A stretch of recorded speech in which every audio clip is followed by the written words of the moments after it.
Middle east में Israel और गजा पट्टी पर शासन करने वाले हमास के बीच चल रहा युद्ध अब थमने वाला है। इजराइल और हमास के बीच अक्टूबर से ही जंग चल रही है। दरअसल बुधवार 22 नवंबर को इजराइल की सरकार ने हमास के साथ गजा में बंधक बनाए गए 50 महिलाओं और बच्चों की रिहाई के बदले जंग को 4 दिनों तक रोकने के लिए हो रहे समझौते का समर्थन किया है। इस तरह अब जल्द ही हमास के साथ युद्ध विराम होने वाला है। रॉयटर्स की रिपोर्ट के मुताबिक जंग में मध्यस्थता करवा रहे कतर, अमेरिका, इजराइल और हमास के अधिकारियों ने कहा है कि शांति के लिए समझौते की बहुत ज़्यादा ज़रूरत है।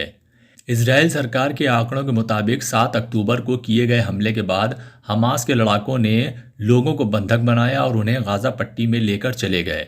इजराइल का मानना है कि गाज़ा पट्टी में हमास ने 200 से ज़्यादा लोगों को बंधक बनाया हुआ है, जिसमें बुजुर्ग और महिलाएं भी शामिल हैं। प्रधानमंत्री बेंजामिन नेतन्याहू के कार्यालय की तरफ से जारी किए गए एक बयान में कहा गया है कि 4 दिनों के अंतराल पर 50 महिलाओं और बच्चों को रिहा किया जाएगा। इस दौरान किसी भी तरह की लड़ाई पर रोक रहेगी। बयान में कहा गया है कि हर अतिरिक्त 10 बंधकों की रिहाई पर युद्ध विराम को 1 दिन और बढ़ा दिया जाएगा। दरअसल इजरायली कैबिनेट में एक प्रस्ताव पेश किया गया था जिसमें हमास के साथ बंधकों की रिहाई के बदले समझौते की बात कही गई। इस प्रस्ताव का 3 सांसदों ने छोड़कर सभी ने समर्थन किया।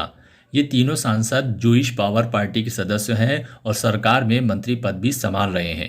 टाइम्स ऑफ इजराइल की रिपोर्ट के मुताबिक हमास के साथ होने वाले समझौते को लेकर सभी जानकारियां मीडिया के सामने नहीं रखी गई हैं, मगर इजराइल सरकार के एक अधिकारी ने बताया है कि समझौते के तहत 50 इजरायली नागरिकों को रिहा किया जाएगा जो गजा में कैद हैं। इनमें ज़्यादातर बच्चे और महिलाएं हैं। हर दिन 12 से 13 लोगों को रिहा किया जा सकता है।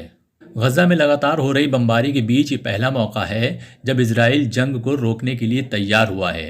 गजा में हुई इजरायली बमबारी में अब तक 13,000 से ज़्यादा फिलिस्तीनी नागरिक मारे गए हैं।